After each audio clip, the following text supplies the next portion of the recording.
शर्जील साहब, आपने कहा कि फायर टेंडर्स, फायर ट्रक्स फौरी तौर पे वहां पे पहुंच गए थे, लेकिन वहां पे जो दुकानदार हैं, जो एसोसिएशन के लोग हैं, जो उन्होंने बयान दिए हैं, वो तो इसके बरक्स है। वो कहते हैं कि 1.5 घंटे बाद 10 बजे के आसपास ही आग लगी है। 1.5 घंटे बाद फायर ब्रिगेड वहां पे आई है और फिर वो कह रहे हैं कि बार बार पानी खत्म हो जाता है। वो कहते हैं जो स्नॉकल की मशीन है वो खराब हो गई, वो ऊपर नहीं जा सक रही थी। तो ये इश्यूज आ रहे थे वहां पे। इसका मतलब अगर शायद वक्त पर ये आ जाती फायर ब्रिगेड और वक्त पर ये काम हो जाता, आलात होते उनके पास जो कि मेंटेन्ड होते, तो शायद इतना बड़ा नुकसान ना होता। शहजाद साहब, आप भी कराची से वाकई में, कराची में किसी एक जगह फायर टेंडर्स की डिप्लॉयमेंट नहीं होती, पूरे कराची में वो फैली हुई होती है, मुख्तलिफ टाउन्स में और मुख्तलिफ जगहों पे। डेफिनेटली जो करीब तरीन थी वो फौरन पहुंची है। मैं इस चीज को माजरत के साथ, चले अब ताजर बरादरी इस वक्त जो अफेक्टेड है वो डेफिनेटली वो अपनी बातें करेंगे, उनका बहुत बड़ा एहतराम भी है, लेकिन ये नहीं है कि 1.5 घंटे तक कोई गाड़ी नहीं पहुंची। It is impossible. जैसे ही गई है करीब ही फायर टेंडर्स फौरी तौर पर पहुंची है। इंतजामिया उसके बिल्कुल साथ ही डीसी ऑफिस भी है, तो वो पूरी इंतजामिया, कुदरती डीसी साहब भी वहाँ मौजूद थे, तो उन्होंने फौरी तौर पर पूरी इंतजामिया को कॉल कर लिया था।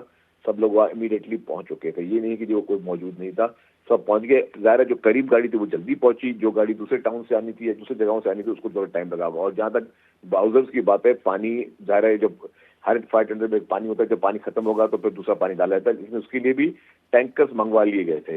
ये नहीं था कि जो उस गाड़ी ने फिर जाना है फिर भर के आना है। टैंकर आप अभी भी जाके देखें तो आपको बहुत लंबी कतार नजर आएगी टैंकरों की।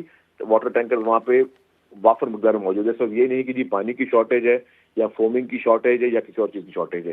शॉर्टेज नहीं है। देखिए अंदर, अब मैं वही कह रहा हूँ कि टेक्निकल लोग ज्यादा बता सकते हैं, जिस तरह के मटेरियल पड़े जिससे उस आग को इस तरीके से फैलाया है कि उसको काबू पाना एक बहुत बड़ा शर्जील चैलेंज साहब, बन गया। इस एक साल में तकरीबन 2600 छोटे बड़े आग लगने के वाकयात कराची में हो चुके हैं। और जब भी ऐसा कोई वाकया होता है तो दो इश्यूज सामने आते हैं। एक ये आता है कि क्या जो इमारतें कराची में हैं वहाँ पे फायर सिस्टम्स मौजूद हैं, फायर सेफ्टी सिस्टम्स मौजूद हैं। क्या सिंध बिल्डिंग कंट्रोल अथॉरिटी जब किसी बिल्डिंग का अप्रूवल देती है तो इन चीज़ों को चेक करती है या नहीं करती? दूसरा ये कि फायर ब्रिगेड की शॉर्टेजेस कितनी हैं इस वक्त कराची में? मेरे ख्याल से दोनों पे बात कर लेते हैं।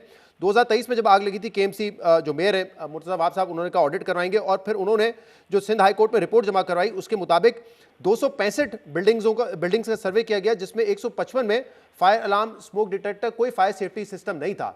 अब ये रिपोर्ट तो जमा करवा दी गई, लेकिन ये भी कहा था कि हम फिर इसको दुरुस्त करेंगे, लेकिन ऐसा कुछ होता नजर नहीं आया।